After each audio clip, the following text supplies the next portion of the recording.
Roberto Marenco, hermano, muchas gracias por aceptar la invitación aquí a tener una plática, una conversación. ¿Cómo estás? ¿Cómo te encuentras? Bien, pues antes que nada te agradezco la invitación aquí a tu espacio. Me encuentro con muchísimo calor. Yo soy de aquí, de la península de Yucatán, y Ok, bueno, estamos cursando por unas temperaturas bastante cálidas, por decirlo de una manera amable. ok. Pero bueno, ya es desde noche, fresquecito y aquí contento de estar contigo. Y eso, fíjate, saliendo un poquito del tema, pero sí que a mí se me hace llamativo, es que, como ya te había dicho antes de iniciar el podcast, yo soy de Tlaxcala, que por lo regular compartimos mucho en lo que respecta a clima, por así decirlo, al centro del país, Puebla, Ciudad de México, o sea, estamos como que muy a la par, pero de repente sí es bien interesante. Por ejemplo, el otro podcast que tengo, aparte de esas conversaciones, que tengo otro de Jim Brats, con dos amigos que son Fernando y Daniel, y Fernando es del norte, es de Coahuila, ¿no? Y de repente voltear a ver a Coahuila, perdón, a Monterrey, o ahorita que tú me enseñaste a Yucatán, en donde sí las temperaturas son absolutamente distintas. Y sí, de las pocas veces que he tenido el gusto de ir a la costa aquí del país, híjole, es para nosotros que estamos en el centro es muy difícil, es complejo, o sea, no es, no sé, es mucha incomodidad. O sea, ahí por ejemplo digo, aunque tal vez no tiene que ver de lleno con nutrición ni nada, hermano, allá por ejemplo ahorita en este momento. ¿Cuál es el común respecto a, sobre todo en la parte del calidez, el calor, ¿no? O sea, ¿cuáles son los grados por lo regular en que es común allá la temperatura? ¿Cómo es por allá? Sí, ahorita en mayo, y eso que no estamos en la época más calurosa del estado, sí andamos arriba casi diario de los 40. Ok. Y bueno, y sí, sí, sí, y yo también le he sufrido, digo, ya tengo mis años acá, pero yo soy originario igual del centro del país, de Ciudad de México. Ah, Ya ok. tengo acá unos 16 17 años viviendo, Mm, pero ok. aún así no te acostumbras. Ese es un calor que, como dices, de plano, no hay manera de acostumbrarse. E incluso la gente que vive aquí de toda su vida, se les hace el calor algo extremo o exagerado, ¿no? Entonces, sí, sí andamos dando nuestras puntuaciones de calor por acá. Sí, claro, no, 40 grados se me hace demasiado, ¿no? O sea, no Sí, tengo sí, ni sí. idea que estar ahí en el día a día. Pero hermano, digo ahí justo para conectando el punto que comentabas de que eres del centro del país y ahora estás en Yucatán. Eh, por ahí me aventé un clavadito a tus redes, al Instagram que tienes. No sé si ese es el único Instagram que tengas, hermano, o a lo mejor tienes otro diferente, porque sí, tu Insta está desde el inicio muy enfocado a compartir, ¿no? A divulgar un poquito Sí. respecto a nutrición, lo demás. Vi por ahí que, si no mal recuerdo, tus primeras publicaciones fueron 2020, finales, ¿no? Como octubre, noviembre de 2020. O sea, ya era época pandemia. Hermano, antes de entrar en esa parte de redes, platícame un poco cómo llegas a nutrición, cómo llegas a esa parte de nutrición deportiva, qué pasó por tu mente para tomar ese camino, o sea, cómo ha sido ese momento en el que decidiste dedicar gran parte de tu vida a esta parte de la nutrición. Sí, bueno, mi entrada a la nutrición fue un poquito no intencionada porque, bueno, inicialmente mi idea, después de haber egresado de la preparatoria, era estudiar medicina. Ok. Entonces presenté en la primera ocasión para medicina, no entré aquí en la Facultad de Medicina, y el Mm, siguiente año dije, me voy a preparar más, pero en mi preparación de volver a presentar, dije, chispas, como que ya no me está llamando mucho la atención medicina. Y tuve un maestro en la preparatoria, el doctor Situ. Él era maestro de la Facultad de Medicina también y daba en la preparatoria donde yo estudiaba. Y él, pues le pidió orientación, le dije, oiga, ¿cuál pudiera ser otra opción? Porque ya medicina no me está gustando. Y la verdad, ciencias de la salud me gusta, entonces la verdad me decantaría por cualquier área o por cualquier licenciatura que esté dentro del área de la salud, ¿no? Platicando con él me decía, mira, ¿sabes qué? Yo creo que de las carreras que tienen mucho futuro está la de nutrición, ¿no? Y dije, bueno, pues vamos a incursionar. Presenté, entro a la carrera y estando ahí me inclinaba mucho por el área clínica.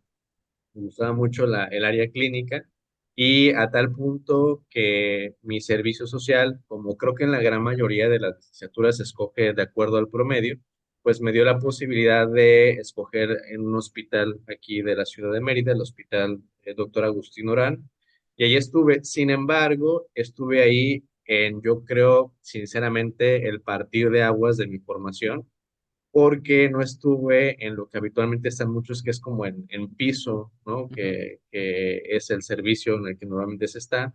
sino por azares del destino y yo creo por bendición también, caí en la unidad de investigación de enfermedades renales. En su tiempo existía esa unidad de investigación y Ok. era un departamento en el cual estaba a cargo de la doctora Marta Medina, una excelente doctora, que se realizaba exclusivamente investigación ahí. Realizamos investigación, se hacían proyectos propios de los estudiantes de licenciatura de nutrición, también de los médicos, de los que estaban haciendo alguna especialidad y participábamos en los proyectos.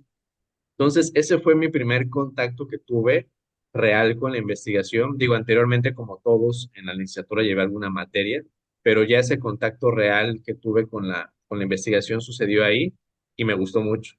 Me gustó mucho porque yo decía, bueno, ahora ya puedo entender un paper, puedo interpretar la información, Claro. puedo leer y sacar yo mis propias conclusiones. Obviamente en ese entonces no tenía idea que no lo hacía tan bien, pero yo decía, bueno, ya puedo hacerlo un poco mejor. Y entonces, yo toda la vida he sido o fui deportista, fui practicante de taekwondo y estuve en la selección igual de la facultad representando a la universidad. Entonces me gustaba mucho el deporte también, gustaba muchísimo el deporte y entonces lo que empiezo a hacer es, bueno, esto que estoy aprendiendo en investigación, esta parte de entender la metodología, de entender los análisis estadísticos, ahora voy a aplicarlo a la parte deportiva. Y yo creo que fue ahí cuando se me abrió mi mente y sinceramente un interés verdadero en conocer más, aprender más del área de deporte, específicamente de nutrición aplicada al deporte, ¿no? Ok. Fue gracias a esa unidad, a ese lugar donde se me abrió los ojos a la investigación y yo ya comencé entonces a investigar por mi propia cuenta y ya después a hacer mis propios trabajos de investigación, mis propios estudios. Qué interesante, hermano. Digo, ahí me gustaría que profundizáramos un poquito, por ejemplo, en ese tiempo que estuviste en la unidad de investigación. Particularmente, digo, yo ahorita, por ejemplo, estoy haciendo mi servicio social en un centro de investigación, pero no es en un hospital, o sea, es algo que tiene la universidad donde desarrollan investigación. Sin embargo, incursioné en hospital muy poco. Yo porque nada más tuve, bueno, en séptimo tenemos, aquí en mi universidad al menos así lo maneja, prácticas hospitalarias, donde únicamente Ujú. vas un día a la semana al hospital, sí o sí, tiene que ser hospital, tiene que ser clínica. Al otro semestre, que es octavo, ya te dan prácticas profesionales y ahí te dan cabida. O sea, dices, pueden buscar donde ustedes quieran, en distintas áreas de nutrición. El chiste es que vayan un poco más de tiempo y ahí te exigen cierta cantidad de horas. Y si no mal recuerdo, eran 3 días a la semana. Y después ya viene el servicio social, ¿no? Entonces, durante esa etapa que yo estuve, por ejemplo, en prácticas hospitalarias, tuve el gusto aquí de, en mi estado, incursionar en un hospital del IMSS, que es de los más grandes, si no es que el más grande del estado. Sin embargo, pues al final igual, o sea, Tlaxcala no es un estado muy grande, es pequeño, ¿no? Y por ejemplo, a mí me llama mucho la investigación. Yo la verdad nunca pregunté ni tampoco me puse a investigar de más sobre el área de investigación, por ejemplo, que tienen los hospitales. Que a mí, por ejemplo, y esa es la perspectiva que al menos veo, bueno, así lo veía en la licenciatura, es por ejemplo que cuando se dan pues esta parte de que ya te vas a titular y tienes que desarrollar tu proyecto de tesis, ¿no? Yo veía con muchos de mis compañeros, a lo mejor en las unidades que ellos trabajaban, ya sea hospitales o unidades médico-familiares por lo regular, censaban, ¿no? O hacían esta parte de investigación respecto a, ok, ¿cuál es la frecuencia, no sé, por invertir algo, el consumo de bebidas azucaradas, ¿no? En personas de tales edades o con tales patologías. Y ya a partir de ahí, pues empezaban a desarrollar la investigación. Ahí me llama el interés, por ejemplo, hermano, ya una vez estando ahí en la unidad, que como ahorita lo mencionas, es un hospital grande y era específico sobre renal, si no me recuerdo, ¿sí, verdad? Sí. Sí, sí. Sobre eso, ¿cómo se desarrollaba la investigación? O sea, era más sobre igual tratar de censar como que a la población que estaba, igual se hacía esta parte un poquito más, por decirlo así, tirando a revisiones narrativas, recolección de datos, todo eso, revisiones sistemáticas. Por ejemplo, ahí cómo se desarrollaba la investigación ahí en esa unidad. Sí, principalmente eran proyectos, como bien comentas, de tesis, en ese caso mi tesis, pero me permitía el estar ahí participar en la recolección de muestras de otros pacientes que pertenecían a otros trabajos de tesis, ¿no? Ujú. Entonces nos dio, fíjate, esto que mencionas es algo porque a lo mejor muchos de repente no se dedican a investigación y en cierta parte porque a veces pasa así en las escuelas, creo principalmente, ¿no? se reduce el trabajo del nutriólogo a levantar encuestas, que no está mal y es algo para lo que estamos capacitados, pero se reduce a esa simplicidad, ¿no? O a esa única tarea. Pero ya en la unidad teníamos la posibilidad de hacer diferentes actividades. Habían proyectos en los que había que extraer, por ejemplo, muestras de sangre y se nos capacitaba a nosotros para poder extraer las muestras de sangre de los pacientes, ¿no? Obviamente algo nuevo para nosotros que no tenemos esa formación o no forma parte del perfil del nutriólogo, pero desarrollamos esas capacidades, ¿no? O esas habilidades. Eh, Se participaban otros proyectos en los que había, por ejemplo, que recolectar muestras de orina de los pacientes, de bebés también llegamos a trabajar. Entonces hacía tanto estos que se llaman estudios o trabajos originales en las que nosotros recolectábamos información directa de los pacientes y también se hacían trabajos de revisiones, sobre todo, por ejemplo, cuando metíamos trabajos a congresos, cuando metíamos, sí, algún trabajo a ese tipo de eventos, ¿no? Pero sí, la institución, el departamento se ocupaba de hacer trabajos originales, ¿no? De estar recolectando pacientes para generar nueva información. Y era, la verdad, algo muy padre. Y eso bueno, nos permitía incursionar en todo lo que involucra la investigación, ¿no? Desde Claro. la redacción de tu protocolo, la recolección Mm. de la muestra, que es de lo más trabajoso, el sentarte, analizar tus datos, todo. La verdad, fue el área donde yo más aprendí y sinceramente donde me enamoré de la investigación, en parte por el espacio, que era una convivencia muy agradable entre todos, un deseo por aprender de todos, y repito, en Eh, parte por quien estaba en esa área, la doctora Marta Medina, que aparte mm. de ser una gran investigadora, pues es un gran ser humano. Entonces, todo eso creo que sí, trabajó para que me gustara mucho la investigación. Y te digo, y yo ya después dije, bueno, yo ya aprendí aquí, ya sé algo, pero quiero esto aplicarlo en deporte, ¿no? Aquí no hay la posibilidad, no se trabaja. Y entonces fue cuando empecé yo, dije, bueno, ahora voy yo solito a ver qué tal sale. Sí, y mira, ahí y yo creo que igual, retomando esos puntos que comentas, hermano, que son muy interesantes y que justamente, al menos la perspectiva que yo tengo actualmente, es justamente saber que la investigación, la evidencia científica, pues al final está justamente a nosotros, a todos los profesionales, para ayudarnos a tener mejores decisiones, ¿no? Sin embargo, igual ya empieza a ser un poco diferente cuando ya te empiezas a incursionar en la investigación, ¿no? En entender los distintos tipos de artículos, la jerarquía de la evidencia, como tú ahorita lo acabas de comentar, la parte de la toma de muestras, en cómo se van a procesar después esas muestras, o sea, y al final como que poder ver el resultado a veces en un artículo ya publicado, o en un informe o en la tesis igual, pues al final como que igual estar tan inmerso en el desarrollo del proyecto, en el consumo de Así información, es. en matizar la información, pues te hace tener una referencia muy diferente, ¿no? Y ahí, por ejemplo, hermano, ahorita que me comentabas que cuando ya entraste a esa unidad fue como que viste la investigación de forma diferente.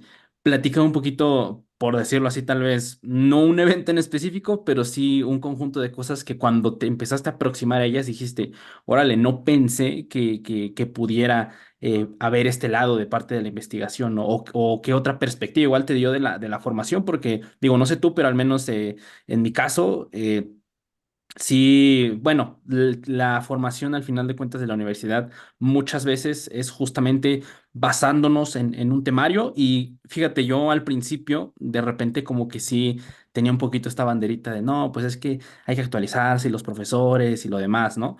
Pero yo creo que a medida que ha pasado el tiempo he entendido como de, ok, creo que al final todos están haciendo lo mejor que pueden, que definitivamente puede mejorar la educación y hablando específicamente de mi caso que me tocó en mi universidad completamente, pueden mejorar los planes de estudio también, pero creo que sí ahí entra mucho en labor el papel del alumno. O sea, qué tan autodidacta quieres ser, qué tanto quieres investigar. Hoy en día hay un sinfín de herramientas, pero bueno, hermano, digo, ahí pasando a hacia el micro, ¿cómo fue el contraponer, por ejemplo, lo que traías en la formación o las pinceladas que te habían dado respecto a la investigación, a cómo se desarrollaba, allá estar ahí, contacto, por decirlo así, estar en la trinchera?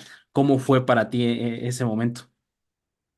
Sí, la verdad, como bien comentas, en la universidad creo que todos tenemos como un primer contacto, a veces muy rápido por los planes de estudio, que no le dan como el peso debido a la materia, ¿no? La realidad es que yo también cuando era estudiante, lo que querías es pasar estadística porque no le veías una verdadera aplicación, ¿no? Metodología de la investigación lo veías como tan tedioso. Y yo creo que tiene que ver en parte, como bien mencionas, a veces los planes de estudio. Creo que también, digo, desde la parte de docente lo digo, a veces es un poquito difícil el que te den ese tipo de materias porque implica el que de cierta manera la materia te exige que seas como que experto en diferentes áreas de la nutrición, ¿no? Entonces, si eres un nutriólogo enfocado al área deportiva y el estudiante quiere desarrollar un proyecto tipo poblacional o del área Ujú. clínica de una patología específica, pues te ves muy limitado a ver qué tanto puedes tú aportar a ese proyecto y muchas veces a lo mejor no queriendo termina siendo obstáculo, ¿no? Entonces yo creo que esas cuestiones de repente las cursamos todos y sucede que nos alejan un poco, ¿no? Eh, pero yo creo que entre los eventos que marcaron esto, que me empezó a gustar todavía más, fue el comenzar a presentar trabajos en eventos de investigación cuando te expones a la crítica constructiva, pero dura, porque muchas veces es dura, de diferentes evaluadores, que habitualmente es gente experta en el área, es algo que me empezó a gustar. O sea, yo recuerdo, y siempre lo digo, me sigo poniendo nervioso cuando me paro a dar una ponencia o cuando explico un cartel, me sigo poniendo nervioso, pero me gusta ese estrés, ¿no? Y es un nervio que me dura 2, 3 segunditos y después me suelto y puedo intercambiar diálogo con las personas. Eh, Cuando también tuve, creo, mi primera publicación, fue algo que me gustó mucho. Me decían que es como tener un hijo. No, no creo, sinceramente, ya después ya tengo mis hijos, entonces no creo que sea tan así. Pero la verdad es mucho orgullo ver concretado un trabajo que te ha llevado cierto tiempo y que ahora lo puedes compartir con otras personas, ¿no? Que si bien en el futuro se pueda sacar información que contradiga lo que tú quieras, eso es lo de menos. Lo que importa es que tú estés Claro. aportando algo desde el aspecto metodológico, bien hecho, información que sea correcta o incorrecta, pero estás tú aportando algo para esclarecer las dudas, ¿no? Eh, yo creo que esos serían los principales eventos, considero que me hicieron que desarrollara bastante gusto, ¿no? El poder publicar artículos y el poder también compartir esta información con otras personas. Eso que dijiste respecto a la publicación, hermano, digo que ahorita igual quería preguntarte para eso, pero quería desarrollar un punto respecto a ello porque se me hizo muy interesante. O sea, al final yo creo que muchas veces se puede generar esa perspectiva de, ah, ok, yo estoy investigando, tuve un artículo que concluyó X situación, ¿no? Por decirlo así. Yo al publicar ese artículo tengo esa premisa de que considero que eso es una muy buena práctica, pero yo creo que, como lo acabas de decir, la intención es tratar de generar la mejor evidencia posible y digo, no sé al menos tú, pero yo al menos esa perspectiva ahorita puedo optar y si hay discusión y si alguien al final de cuentas eso incita a más autores a investigar y al poder darle o enriquecer eso, yo creo que eso es la principal intención, ¿no? El poder poner como que ese puntito, esa incógnita y a partir de ahí empezar a generar el desarrollo de investigación, que yo creo que igual al menos he entendido un poquito más esa forma de realizar investigación, líneas de investigación, que no es algo, yo al menos tenía esa perspectiva antes, como, pues yo creo que las personas que son investigadores llegan y pues dicen, pues hoy voy a investigar esto y mañana esto y lo demás.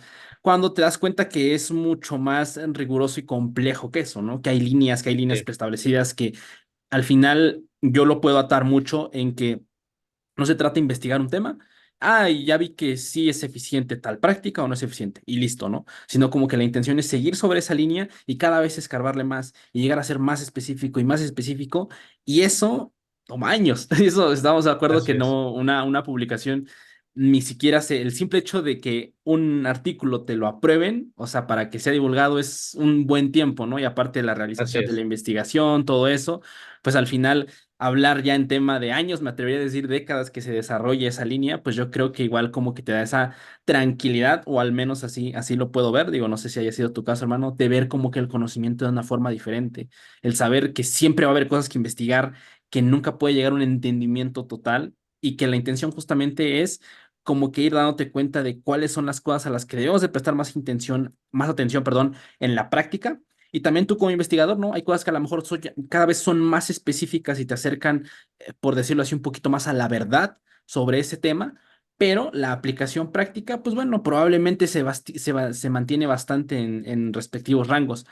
Ahora sí, comentando digo, añadiendo esta pregunta, hermano, comenta un poco igual de tu primera publicación, digo, porque no sé qué tanto tiempo se dio después, digo, no sé, hermano, pero hasta donde yo tenía más o menos entendimiento, no sé si se tenga que tener tal vez un posgrado para publicar un artículo, si tuviste un posgrado o si o se puede hacer por otros medios, discúlpame ahí, la verdad es que no estoy muy bien informado sobre ese tema. ¿Cómo se da esa primera publicación, hermano? Sí, esa primera publicación que tuvimos fue en el 2019 y fíjate, sí, como dices, de hecho fue mi trabajo de tesis. Ese trabajo de tesis lo llevé al Congreso de Síndrome Metabólico, que creo que siempre se celebra en Ciudad de México. Ahí presenté ese trabajo en la modalidad oral. Posteriormente fue que se pensó en la publicación, pero pasó un tiempo porque de que yo terminé mi servicio, vi todos mis trámites, se vio la tesis, pues se quedó ahí el trabajo, ¿no? Pero yo dije, bueno, después, ok, yo a los 2 años, yo creo habrá pasado que dije, bueno, esta es información y se hizo bien el artículo, yo creo que ofrece información interesante, ¿por qué no lo publicamos, no? Entonces, con asesoría en ese entonces de la doctora Marta Medina, empezamos a buscar como revistas a las cuales se ajustara la temática de la investigación y encontramos una revista, la Revista Mexicana de Endocrinología, Metabolismo y Nutrición. Ok. Y dijimos, bueno, vamos a enviarla a ver qué sucede. La enviamos y la aceptaron, ¿no? Como todos los papers, pues, o como la gran mayoría la aceptaron con sus respectivas correcciones o modificaciones, pero sí yo creo que habrá sido después de que se terminó todo el trabajo, como unos 2 años después. En parte te digo porque se quedó como ahí en stand-by, no se trabajó en él y ya después se retomó. Pero entonces cuando sale esa primera publicación dije, wow, o sea, no es tan difícil. Dije, no es tan complicado, es nada más sentarte y hacerlo. Y ya fue que empezamos a trabajar posteriormente en otras publicaciones de trabajos originales que hacíamos nosotros y también como colaborador en otras publicaciones. Y así fue como sucedió.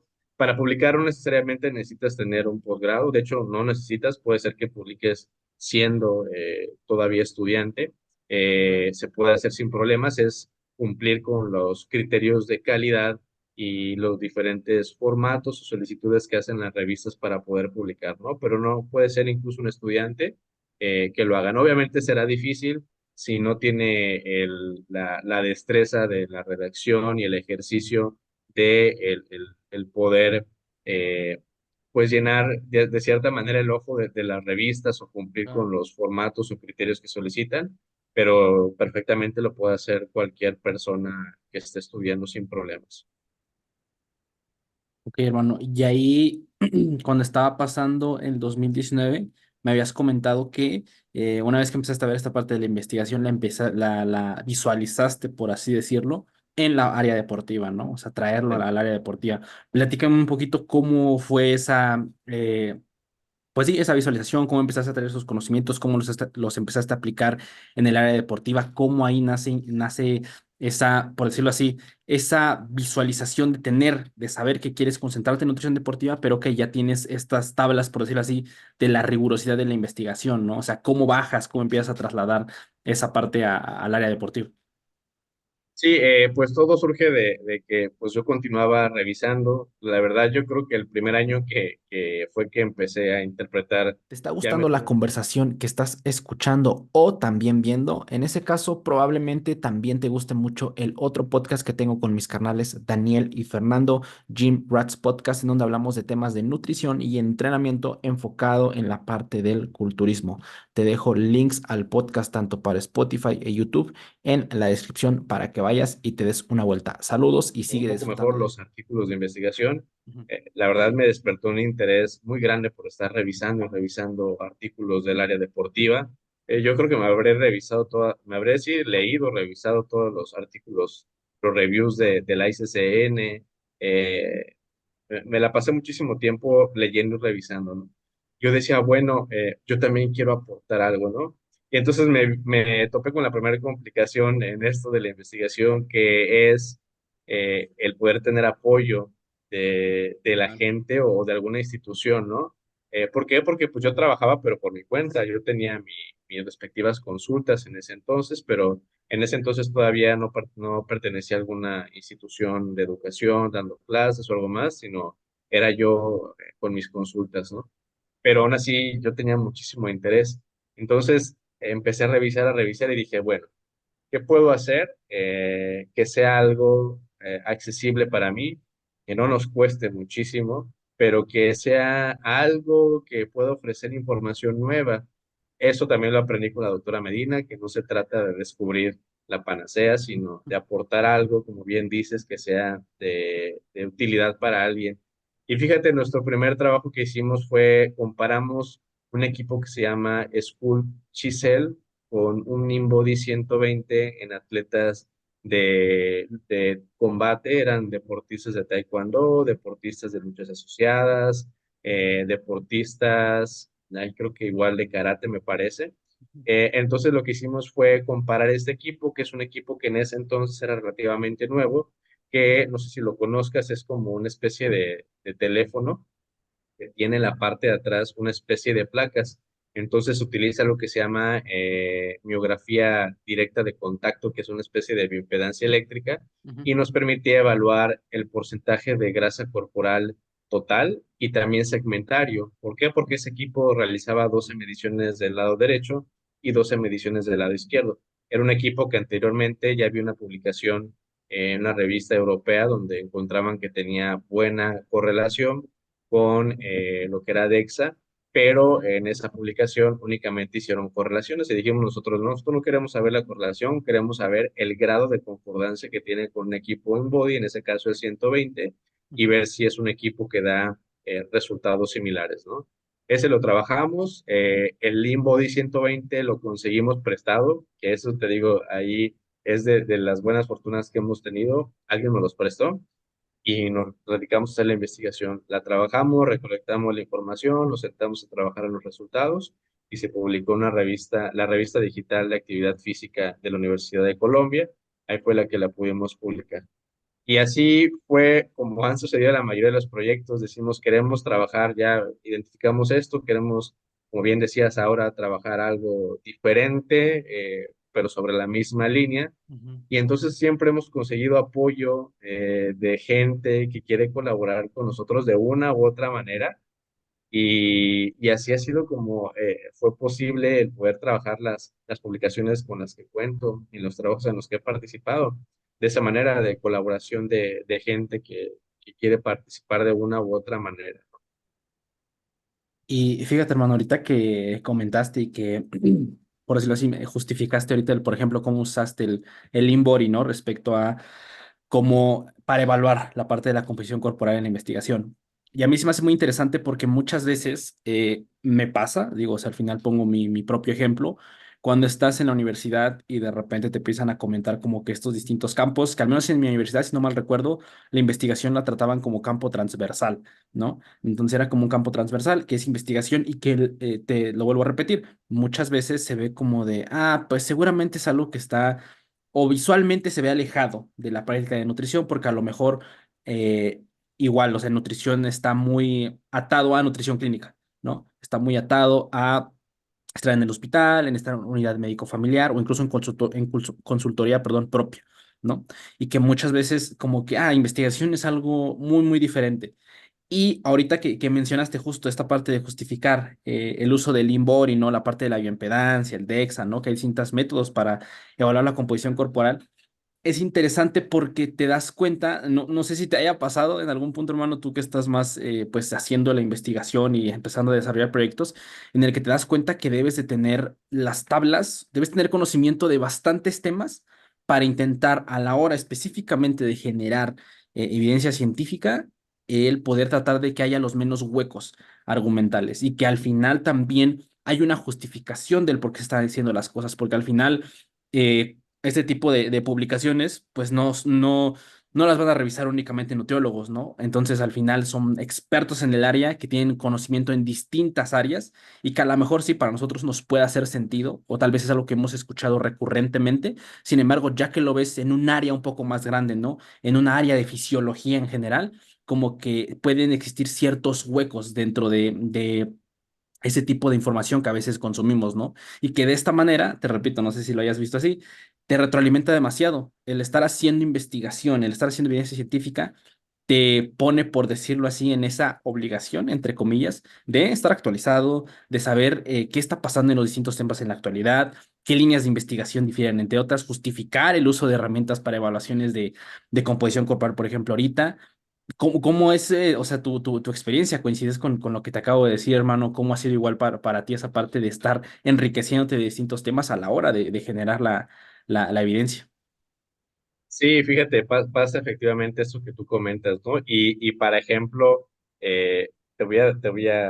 bueno, te voy a comentar la última publicación que tenemos, no sé si la pudiste ver ahí Bueno, en Instagram. sí, sí, sí. Esa publicación, fíjate, surge de yo, de estar revisando y de repente toparme un artículo que hablaba sobre suplementación con ATP.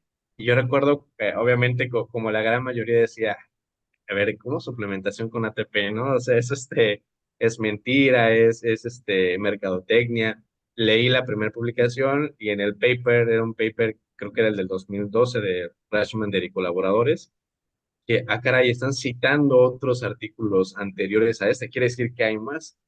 Y entonces empecé a encontrarme y me encontré en ese entonces con los 4 o 5 ensayos clínicos que existían únicamente sobre eso. Y para mi sorpresa fue un tema que, sin exagerar, a donde, bueno, no sé si igual viste mi perfil, voy habitualmente a Monterrey, participo con la ya casi doctorante maestra Ivonne allá en Monterrey en lo que son certificaciones en nutrición y suplementación deportiva. Ok. Y en alguna ocasión me invitó, formo parte de los cursos que se dan ahí y fue un foro internacional que me invitó. Entonces yo le dije, oye, ¿y qué tal si hablo sobre la suplementación con ATP?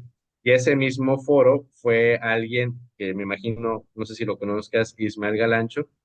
¿Cómo no? Sí, sí, sí, claro que sí. Ok, Ujú. entonces ahí en ese foro los dos pudimos coincidir y después del foro platicamos, estuvimos conversando un poquito y él me dijo que él había escuchado alguna vez algo, pero pues no sabía que existían esos ensayos clínicos.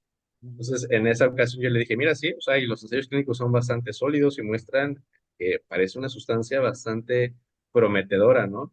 Entonces yo recuerdo haber en mi mente pensado, caray, o sea, Ismael, que es un excelente revisor de información, no se había topado con esta literatura y había sido, pues, azar igual del destino que yo me topara por eso, por precisamente, como dices, estar revisando y de un tema de repente caí en esos papers y entonces empecé a buscar, ¿no? Fue tanto cuando lo presentamos en ese foro en Monterrey que igual todos se quedaban así de cómo, o sea, cómo te puedes suplementar con ATP, explicamos todo, la evidencia que había detrás y después se trabajó en el meta-análisis que recientemente publicamos en MDPI, en la revista de Sports, y encontramos que efectivamente, de acuerdo a los metaanálisis, el ATP, de acuerdo a ciertas dosis en ciertos momentos específicos y de acuerdo a ciertas disciplinas, parece ser una ayuda bastante prometedora. Y sucedió así, sucedió por estar revisando y encontrar mi información. Y de repente me topo con cosas así interesantes que, que, como bien decías hace un rato, nos hace contraer un poquito con lo que nos enseñaron o pensábamos conocer. Y en lugar de rechazarlo, yo creo que hay que abrir la mente en el sentido de darse la oportunidad de revisarlo. Y si es algo que es verdad o que demuestra funcionar o efectividad o X o Y, aunque vaya en contra de lo que creemos, de nuestros dogmas o preconcepciones, Claro. pues hay que aceptarlo, ¿no? Entonces, así me ha pasado con varias situaciones, con varios artículos, varios temas, que yo decía, caray, pues no me decían en la escuela que el paciente con diabetes no puede hacer ayuno, y me topo con 3 metaanálisis, los únicos 3 que dicen que es igual de efectivo que una dieta de 3, 5 comidas para reducir lo que es la glucemia del peso. Entonces, eso únicamente te lo da el estar inmerso, revisando constantemente, ¿no? Y yo creo que ya al final, por ejemplo, tienes una habilidad extra a la hora de estar haciendo o consumiendo evidencia científica, porque ahorita lo dijiste muy bien, yo lo puedo como imaginar como al inicio cuando empiezas en la parte de la formación como nutriólogo y lo demás, ves todo como una caja, ¿no? Debe de estar todo esto dentro de la caja. Y a medida que te vas sumergiendo más, y justamente que igual yo creo que ahí entra el labor de cada profesional de la nutrición, el estar continuamente actualizándose, investigando, sabiendo eso, sabiendo que actualmente la nutrición sigue avanzando, o sea que no hemos llegado a un punto en el cual sí, tal vez tenemos cosas que ya están bastante estandarizadas, tenemos conocimientos de fisiología en general, pero la investigación aplicada específicamente a nutrición sigue avanzando, ¿no? Y ahorita, como lo acabas de decir, Sí.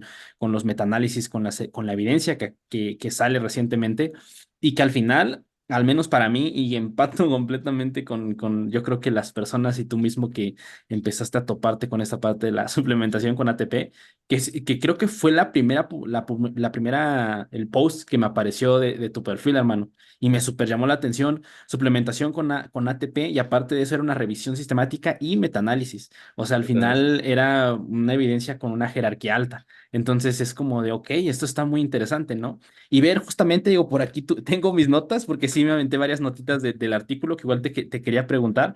Que digo, al final, en la conclusión decía que la ingesta de 400 miligramos por día de ATP durante periodos de hasta 12 semanas, que eso igual se me hizo interesante, es segura, perdón, en sujetos sanos, ¿no? Y que digo, ahí extrayendo esa parte de la conclusión que al final da una visualización de, oye, ¿qué pasó después de recolectar todos esos artículos, de hacer la recolección, que si no mal recuerdo salieron cinco, o sea, fueron cinco papers al final de 611, ¿no? Que sí. recolectaron, fueron RCTs, uno de los criterios de inclusión era que contaran con grupo control, efectos agudos y crónicos, que es igual está muy, muy, muy interesante, ¿no?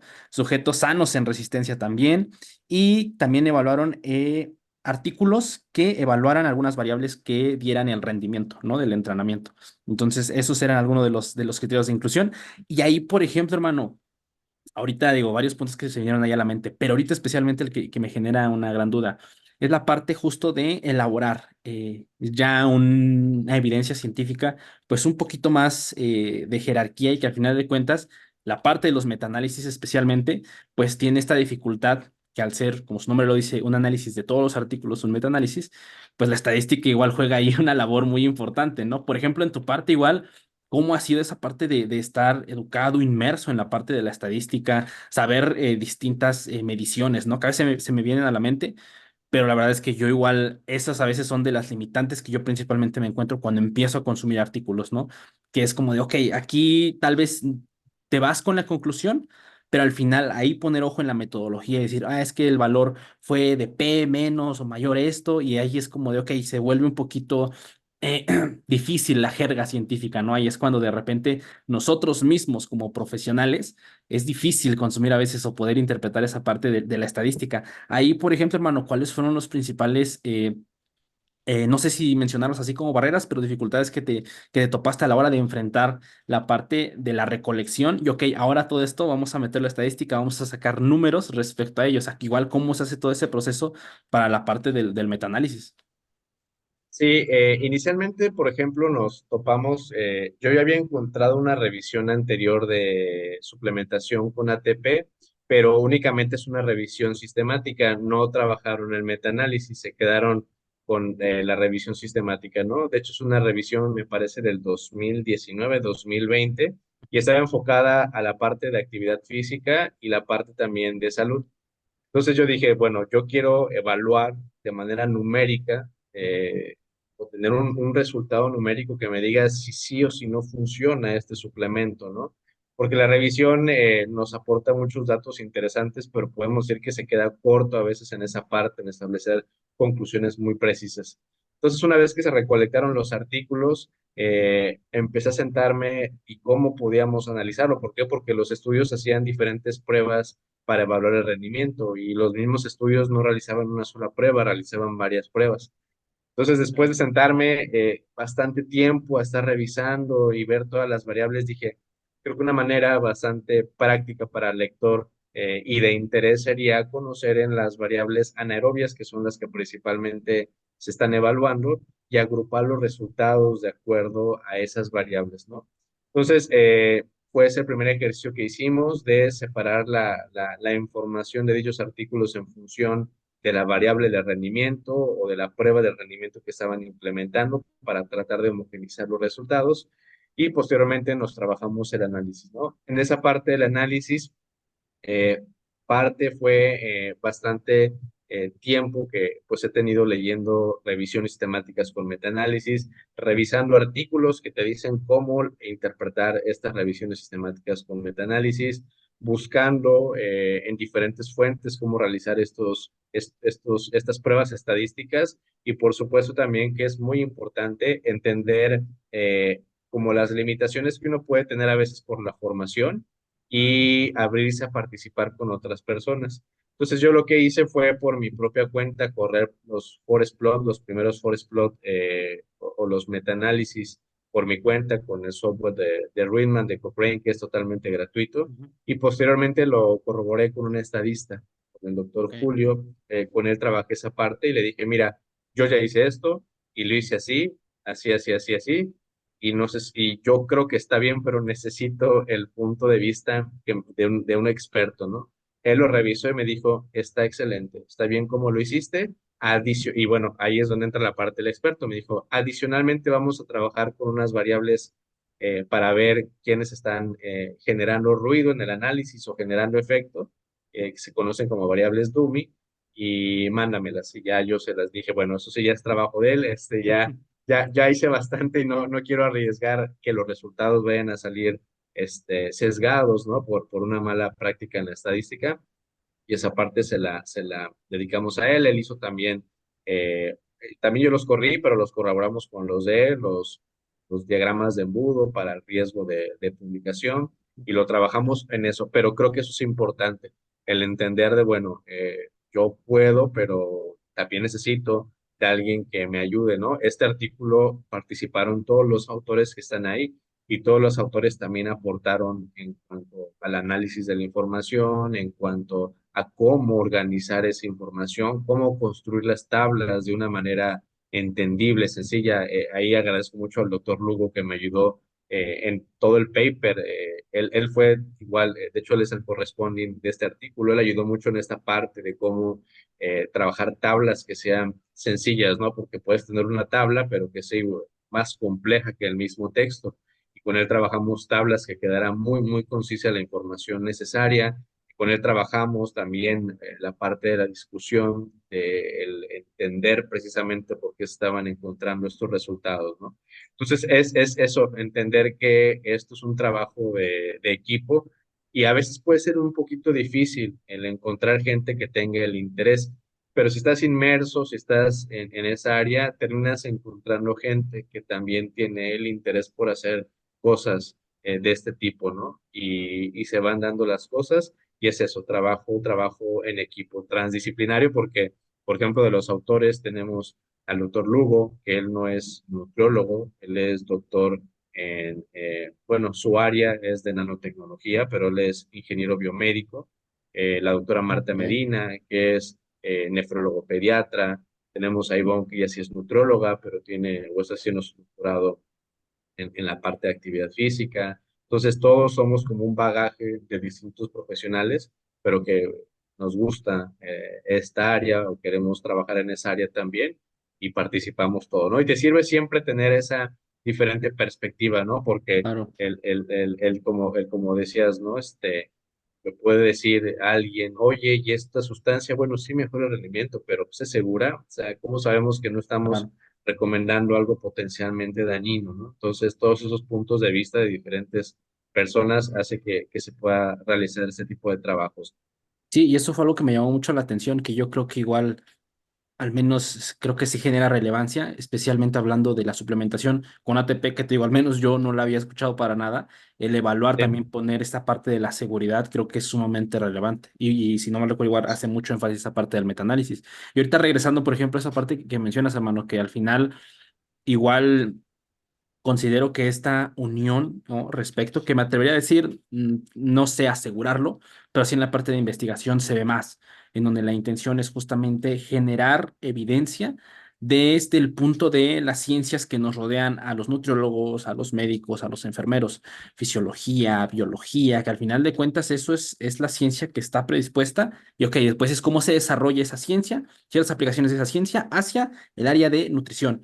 Y la parte justo que dices de las perspectivas es importante porque podemos poner un artículo, el mismo artículo, ¿no? Pero tal vez si lo lee un nutriólogo y lo lee un médico, pueden extraer cosas diferentes, porque al final justo el contexto que tiene cada uno en su desarrollo profesional tiene una manera, o por decirlo así, tiene una forma de acercarse a esa información distinta a la del nutriólogo, ¿no? Pero yo creo que igual el compartirlo solidifica mucho más la parte de poder saber qué conclusiones extraer respecto a las investigaciones. Digo, hablando, por ejemplo, específicamente de este artículo, hermano, y también me llama mucho la parte, ya me llama mucho la atención la parte del estadista, ¿no? Porque al final, ya una vez que empiezas a consumir artículos como metaanálisis, sobre todo, que tienen bastante estadística, RCTs que también tienen estadística y más, tal vez ahí se escapan la parte de las revisiones narrativas y lo demás. Sin embargo, esa parte, por decirlo así, esa utilización de otra ciencia tal cual, ¿no? O sea, de la estadística para intentar asegurar o intentar ver que lo que estamos viendo realmente es comprobable, objetivamente hablando, ¿no? Ocupar a los números respecto a ello.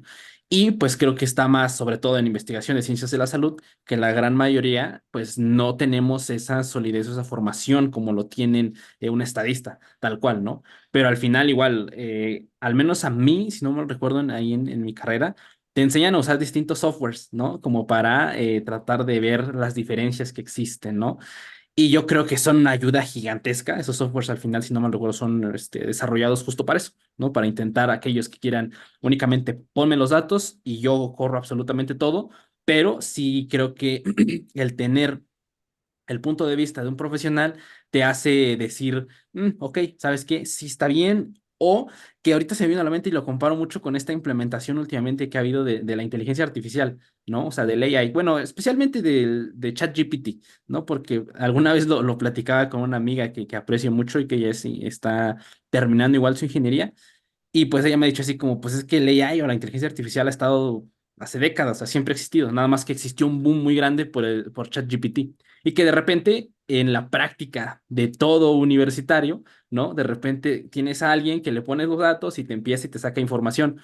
Al menos yo en este punto digo, o sea, yo sí lo veo mucho como una herramienta y por eso lo ato mucho con la parte de la estadista. Oye, si te puede ahorrar tiempo está bien, pero tú, si tienes que tener un conocimiento más general para saber que lo que te está entregando, al final de cuentas, realmente tiene sentido o carece del mismo, ¿no? Y no verlo tanto como eso debe ser la verdad, que al final digo, esto te lo comento por la parte de la unión de las estadísticas que te da el programa. O sea, bien tú puedes decir, no, pues yo lo corrí en un programa que está supervisado, y listo. Pero el tener el punto de vista, la perspectiva de una persona que conoce incluso cómo se desarrollan esos programas, pues es como, hey, te da un poquito más de tranquilidad. Y no sé, hermano, ahí por ejemplo, igual la estadística cambia la perspectiva que a veces puedes tener ya respecto en la investigación en general, cómo es esa parte igual ya de extraer los números y decir, ok, a ver qué cosas pueden cambiar al final de cuentas la perspectiva, las conclusiones, las aplicaciones prácticas, incluso igual, por ejemplo, ahí cómo es ese error.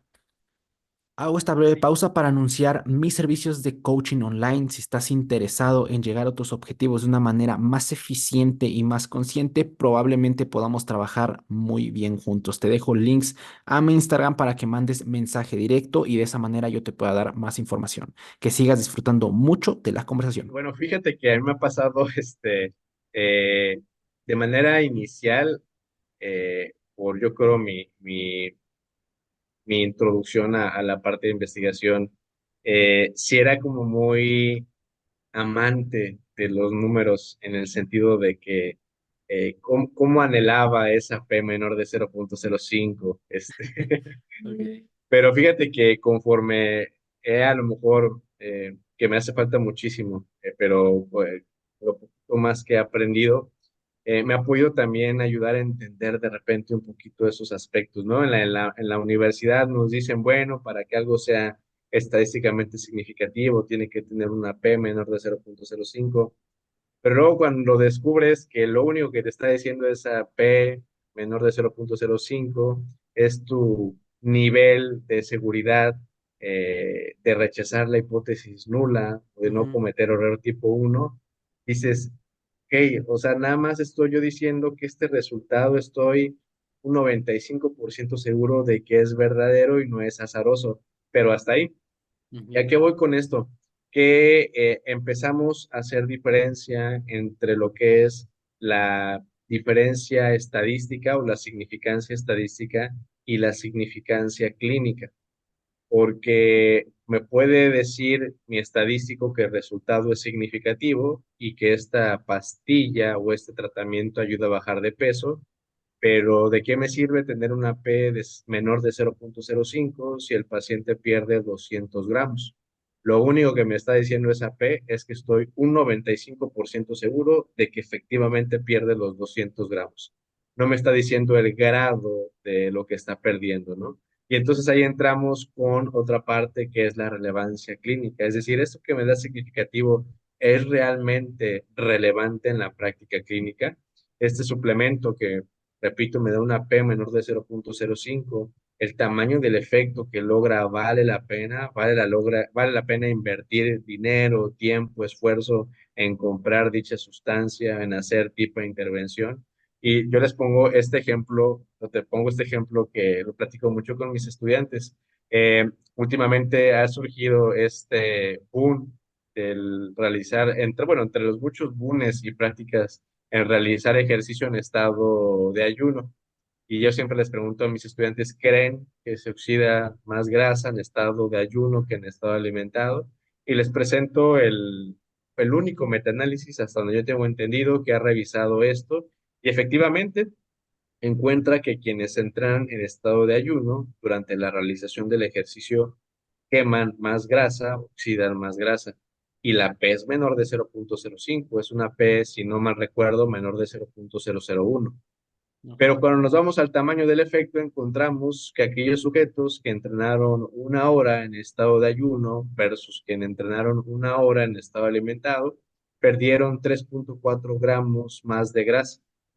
Quiere decir que en 100 días habremos logrado una reducción de 340 gramos. Quiere decir que después de un año, los sujetos habrán perdido 1 kilo más que los que entrenaron en estado alimentado, ¿no? Es decir, después de un año, de veras se verá una cantidad de 1 kilo más en quienes entrenaron en estado de ayuno. Entonces ahí es cuando empezamos a hacer estas diferencias de, ok, la estadística me da certeza de cierta manera de que mis Claro. resultados sean o no azarosos, pero otra cosa es el tamaño del efecto, ¿no? Y para complementar eso, otra cosa también pudiera ser en la práctica clínica, que yo creo que eso es muy, muy importante, que si alguien tiene oportunidad de hacer las principales actividades de todo profesionista, que es, en el caso del nutriólogo, dedicar algo de docencia, hacer investigación y tener práctica clínica,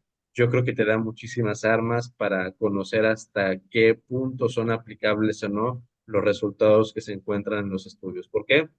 Porque queramos o no, el hecho de que estos estudios controlen muchísimas variables, muchas veces los hace poco aplicables a la realidad que se vive día a día con los pacientes. Entonces, el tener todo este bagaje de entendimiento y de práctica te permite decir, bueno, el estudio dice esto, pero realmente, ¿qué estoy viendo yo en la práctica clínica? ¿Qué tanto es práctico? ¿Qué tanto es aplicable para gente que no está en un laboratorio, que no está bajo un control, que no está bajo una supervisión como la que se realiza en los estudios, ¿no? Entonces yo creo que eso es, y debería ser algo que forme parte. Yo sé que es difícil, Claro. pero se puede, ¿no? Se puede realizar las tres actividades que creo que te enriquecen muchísimo. Y en la parte de educación lo digo porque pues es parte de que tú te dediques a investigación, el aprender a transmitir esto que tú estás aprendiendo, ¿no? Esto con lo que tú estás viviendo día a día, transmitirlo a las nuevas generaciones para también ellos comprender desde su importancia a también comprender su aplicación o pensar en un futuro en también dedicarse a este tipo o ser este tipo de profesionista, ¿no? No, y creo que ahí al final, por ejemplo, esta parte de docente, ¿no? Igual es muy relevante incluso para el mismo, ¿no? O sea, a mí me ha pasado que he dado pocas ponencias, pero sí esa sensación de entender la información de una manera distinta. O sea, porque al final, justo la intención, esas personas que te están viendo están confiando en que tú entiendes el tema, ¿no? Y al final, tener ese entendimiento del tema justo como que te hace darte un pasito atrás y tal vez no quedarte con las conclusiones, sino entender por qué llegaron a esas conclusiones, ¿no? Ver esas conclusiones, qué rol juegan de manera general y poder en base a eso sacar aplicaciones prácticas, regresando un poquito a lo que comentabas, hermano, que al final yo igual lo veo de esa manera, que la intención es tener una buena práctica, pero no vas a tener una buena práctica si no lo intentas, ¿no? O sea, al final yo siempre lo digo así, es si tú el día de hoy, siendo estudiante, dices, ok, ya terminé mi carrera, voy a empezar a dar consulta, excelente, pero de un día a otro no te vas a convertir, no vas a ser bueno. O sea, es inevitable. Al final, sí puedes tener la mejor información, sí puedes tener un bagaje muy bueno, y la intención es como que tener esas tablas de, ok, eres un profesional, ¿no? O sea, tus prácticas están dentro de ese margen. Sin embargo, ya una vez que empiezas en el día a día a tratar con pacientes, ver cómo poder llevar a cabo las evaluaciones, acercarte a tus objetivos, ver las limitantes ya que tienes en el día a día, ahí es donde te empiezas a dar cuenta, como lo acabas de mencionar hace un momento, oye, ¿qué cosas respecto a la investigación, a la información, me ayudan a mí para realmente dar un mejor servicio, ¿no? O al menos algo que a mí me gusta ponerlo así, me da la tranquilidad de que estoy haciendo un buen trabajo, ¿no? O sea, me da la tranquilidad de, ok, no hay evidencia que en sujetos sanos consumir dietas hiperproteicas generen daños a la salud. Entonces tengo esa tranquilidad, ¿no? Y con eso yo puedo empezar a tener más soltura en mi práctica y tener más seguridad en las recomendaciones que hago, ¿no? Y creo que igual Efectivamente. ese entendimiento te da tablas también para de repente, oye, romper la regla un poco. Ahorita lo acabas de mencionar, ¿no? La parte de comparar a las personas que hacen ejercicio en ayuno y las que están alimentadas. Creo que, oye, si hay una ventaja sobre las personas que lo hacen en ayuno respecto a la oxidación de grasa, perfecto. Pero, oye, ¿valdrá la pena ese kilo al año si ese kilo al año conlleva el que se tiene que parar más temprano, tiene que pasar hambre cuando entrena, no tiene, le empieza a generar ciertos roces ir a entrenar porque entrena con hambre, y ahí es como que empiezas a ver más integral la práctica, las intervenciones, y ya dejas al final el artículo, claro que es evidencia y es la mejor manera de obtener información para nosotros como profesionales. O sea, la evidencia científica es lo mejor que tenemos para intentar solventar nuestras dudas, ¿no? Intentar saber qué está pasando en estas áreas en estos campos de aplicación, ¿no? Pero, Sí, y bueno, sí, y perdón que dime. te interrumpa, pero bien lo que comentas, ¿no? Y entonces, al que dejamos que decida es al paciente porque le presentamos esta información de una manera no sesgada, ¿no? De decirle, poniendo este ejemplo, ¿no? Vas a quemar más grasa, sí, es significativa, sí, pero una cantidad muy pequeña.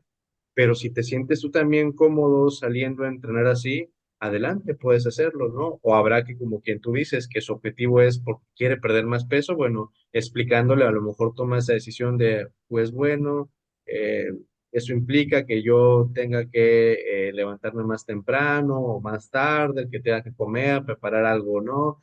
Ya empiezan a tomar elecciones mejor informados los pacientes y con esa evidencia, ¿no? Pero sí creo que es importante el desde hacer esta diferencia en lo que es estadísticamente significativo, lo que es clínicamente relevante y la otra lo que es aplicable, ¿no? Vuelvo a poner un ejemplo muy claro. Hay estudios que encuentran que, por ejemplo, el mejor momento para hacer ejercicio de una persona con diabetes es en la noche después de haber cenado.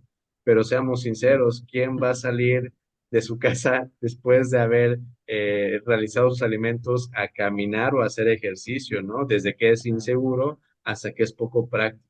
Entonces, eso, la práctica clínica también nos ayuda a aterrizar. Y es a veces algo que no tienen algunos investigadores que a Sí, veces por su trabajo, mucho de laboratorio, mucho de espacios donde no se interactúa de manera real con pacientes, puede sesgar esto lo que realmente sea algo que el paciente puede realizar, ¿no?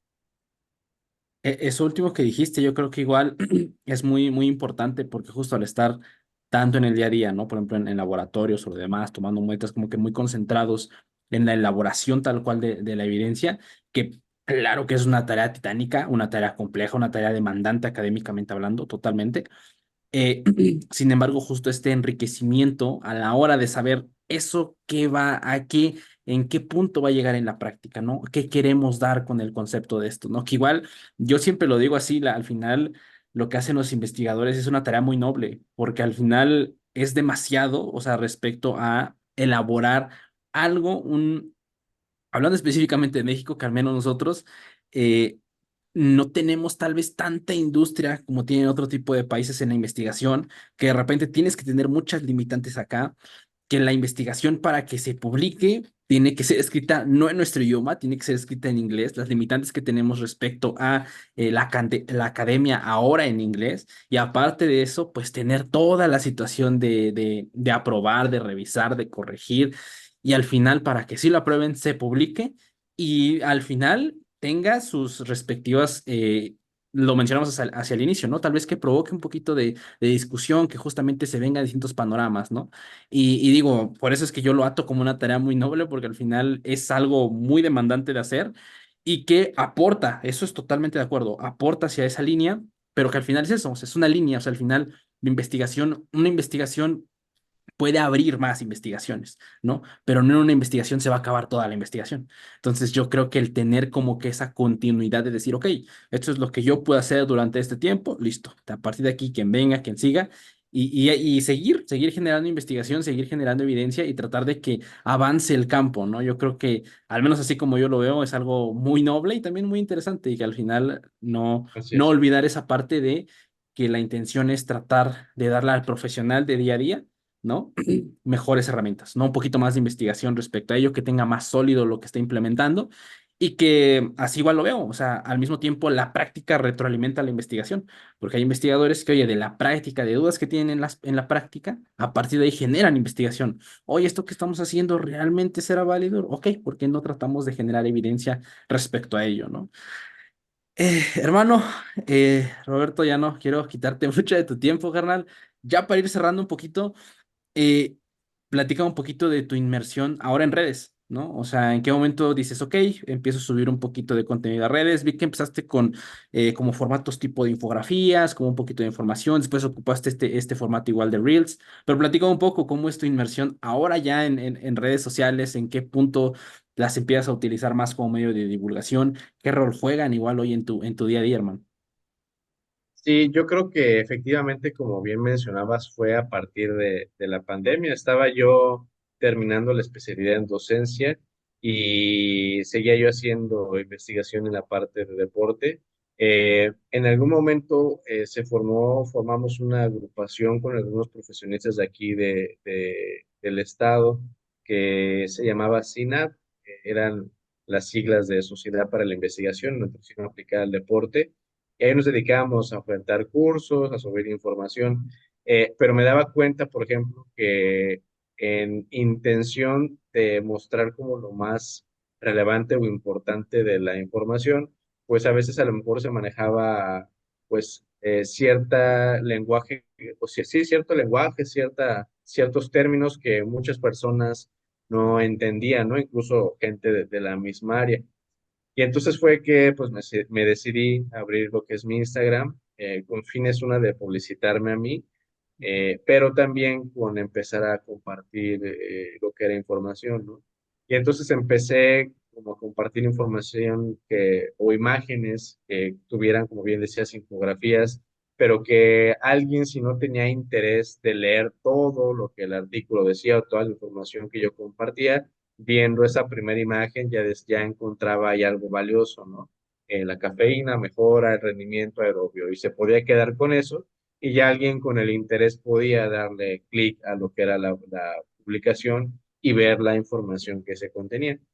También me ha pasado un poquito eso, que el hecho de que Instagram pues te controla la cantidad de caracteres que puedes tener, pues me obliga a todavía resumir más de información. Y sí creo que eso es importante, la aprender a sintetizar, pero sí, a lo mejor soy un poquito en contraparte de esa ideología de que hay que simplificar lo más, o las cosas. Creo que sí hay que simplificarlas lo más que se puedan, pero también hay que entender que hay cosas que es pues casi imposible de simplificar, ¿no? o que el simplificarlo aún así te lleva a extenderte en muchísima explicación, ¿no? Entonces, Claro. yo creo que también en ese sentido he tratado de respetar un poquito esa postura mía, propia mía, y esto, por ejemplo, igual lo hago en los videos que subo a TikTok, también tengo TikTok, y ahí van a encontrar también videos que son en comparación con los de muchos otras colegas que he visto, o otros difusores de información, pues yo considero largos, pero trato de resumir un metaanálisis o un artículo en 5 minutos que ya de por sí se me hace una labor titánica, pero siempre trato de mencionar como las cosas importantes, ¿no? A ver, esto en quién lo hicieron, porque no es lo mismo decir que esto funciona en gente entrenada que en gente no entrenada. No es lo mismo decir que eso funciona en adultos que en niños. Entonces, siempre menciono en quién se hizo ese trabajo, la duración del trabajo, los puntos a favor, los puntos en contra, qué es lo que encontraron que fue significativo y clínicamente Espero que estés relevante. disfrutando bastante de esta conversación. Paso únicamente para avisarte que si estás interesado en adquirir algún suplemento y también en apoyar a este proyecto, probablemente comprar con Essentials sea tu mejor opción. Te dejo links aquí abajo a su página oficial para que vayas y te armes algo, así como también no olvides ocupar el código de descuento Ángel10 para que te lleves un 10% de descuento en tu compra. Essentials, la mejor calidad de suplementos aquí en México. Todo eso y termina llevándome pues un poquito más de tiempo de lo que habitualmente se encuentran en esas publicaciones. Y sí, digo, conocidos o gente me ha dicho, oye, ¿por qué no los haces más cortos? No sé qué. Y les digo, sinceramente es algo que trato de respetarme hacia mí mismo porque Mm. me gusta hacerlo así. Y a lo mejor yo sé que pudiera tener 1000 gentes más que me sigan o muchísimas personas más que me sigan, pero les digo, eso es algo que no me gusta como negociar, el tratar de simplificar cosas que no se pueden simplificar. No, por ejemplo, nunca van a encontrar que en los TikTok me profundicen el análisis estadístico, qué fue lo que hicieron, porque yo creo que eso alguien ya con interés puede revisarlo, pero sí decir Claro. qué fue lo significativo que encontraron y todo lo que mencionaban, ¿no? Entonces, fue así como he incursionado en esa parte de las redes. Yo lo creo necesario, lo creo muy necesario, algo que ya tiene que hacer toda aquella persona que se dedica al área de la salud, tanto para publicitarse esa persona como para también compartir información valiosa a los pacientes, ¿no? ¿Por qué? Porque estamos en una época en la que cualquier persona puede compartir lo que ellos creen que es verdad Mm. y es un problema, ¿no? Y todavía, y bueno, y yo todavía hago esta observación, no hay tanto problema cuando lo dice alguien que no tiene credenciales que lo respalden, por así decirlo, ¿no? ¿Por qué? Porque la gente que cree en esos sujetos, pues está difícil que logres convencerlos con sólidos argumentos. Pero yo creo que el problema es cuando tenemos gente que teóricamente tiene las credenciales, que tiene un título, que tiene una cédula y que promociona o difunde cierta información sesgada intencionalmente, que eso yo creo que es el problema. Una cosa es diferir en puntos de vista y con ciertos argumentos no estar de acuerdo con algo, pero hacerlo de manera intencionada, este sesgo de la información, yo creo que es el problema y el problema es eso, que nos hemos topado con muchos colegas, con muchas personas del área de la salud que hacen eso y eso yo creo que es lo que daña más a las personas, ¿no? Escuchar que un médico, escuchar que un nutrólogo, que un fisioterapeuta, etcétera, comparten esa información. ¿Por qué? Pues porque teóricamente tienen las credenciales que los respaldan, ¿no? Sí, creo que ahí, por ejemplo, ahí para concluir un poquito esa parte, hermano, la situación en donde yo creo que, por poner un número, o sea, me estoy arriesgando a decir esto, pero me atrevería a decir que después de pandemia las cosas cambiaron de forma interesante en redes sociales. Al menos a mí me pasó que redes se veía como algo meramente estético, ¿no? O algo meramente que, solo una persona que le gusta grabarse, ¿no? Y que muchas veces se veía como de, a él le gusta utilizar redes para hacer el ridículo, o sea, muchas cosas de ese estilo se enunciaban previamente a redes sociales. De repente, como lo acabas de mencionar, llega esta parte en donde, oye, pues Instagram es la aplicación y listo. O sea, Instagram no te va a pedir nada para que tú puedes publicar lo que sea. Y si tú llegas, tienes alcance, la aplicación está mejor que nunca porque le estás llevando tráfico.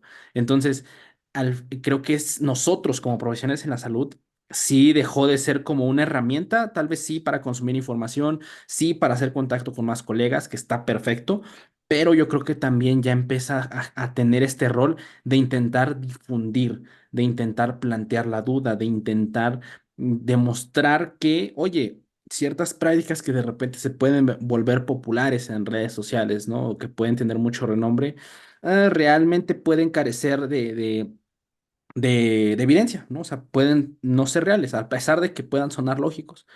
Y más, ahorita como lo acabas de decir, y más especialmente en, en profesionales, ¿no? O sea, que tienen las credenciales y que justamente sesgan esta información por lucro. O sea, por decir, ok, me está yendo bien, estoy teniendo marca, lo demás me está yendo bastante bien, yo que tengo credenciales voy a hablar respecto a ello, ¿no? Voy a hablar de que este tipo de, o más el punto este de pensamientos extremistas. No, es que los carbohidratos, no, es que las grasas, no, es que las proteínas, ¿no?